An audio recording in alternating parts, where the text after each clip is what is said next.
డబ్బుల కోసం మాటలు పడాల్సిన దుస్థితి నాకు ఎదురయ్యేది కాదు. ఇది మీకే సిగ్గుచేటు. చుట్టూ తిరిగి మా మీద పడతాదేంది ఇది? ఇది మాత్రం మారదు. విన్నావుగా, ఇది ఇది మన పరిస్థితి. నిషిక, అసలు నీకు డబ్బులే ఇవ్వనట్టు మాట్లాడుతున్నావు. బిజినెస్ చేస్తాను అంటే 10 కోట్లు ఇచ్చాను, గుర్తులేదా?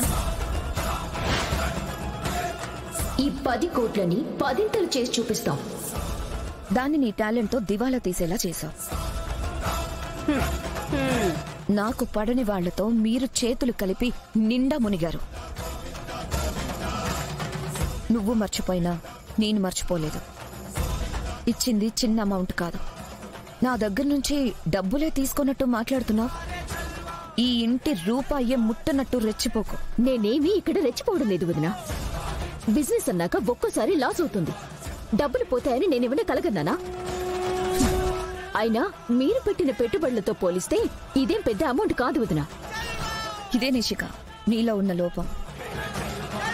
నీకింకా డబ్బు పోయిందన్న పశ్చాత్తాపమే లేదు చూడు. ఇంకా రెక్లెస్ గానే మాట్లాడుతున్నావు. పోగొట్టింది నువ్వు నిషిక. నీవు పెట్టుబడి పెట్టిన ప్రతి చోట లాభమే వచ్చింది. నీలా నష్టాన్ని చూడలేదు. ఇందుకే నీకు మనీ వాల్యూ తెలీదు అని అంటున్నాను. అవసరం ఉన్నప్పుడే చూపిస్తారా? అప్పుడే కదా నిషిక నీకు వాల్యూ తెలిసేది. మాట్లాడవేంటి యువరాజ్? అడుగు. నువ్వు అసలు అడగాల్సింది నీ భర్తనే. వాడు సవ్యంగా ఉండుంటే అంతా బానే ఉండేది. నువ్వు అడిగిన వ్యాపారాలు, ఆస్తులు ఈ పాటికి ఎప్పుడో ఇచ్చుండేవాళ్ళం. బట్ వాళ్ళేడే? వింటున్నావుగా? నాన్నా, ఇక నేను భరించలేను. అక్క ఎన్ని మాటలు అంటుందో విన్నావు కదా. నన్ను నా భార్యని ఎంత చులకన చేస్తుందో చూస్తున్నారు కదా.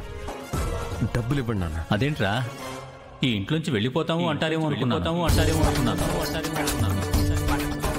డబ్బులు అడుగుతున్నారు.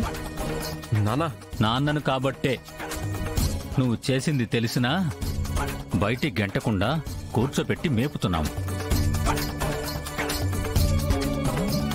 చేసిన వాడివి నీకే ఇంత పొగరుంటే నిన్ను భరిస్తున్న మీ అక్కకెంతుండాలి?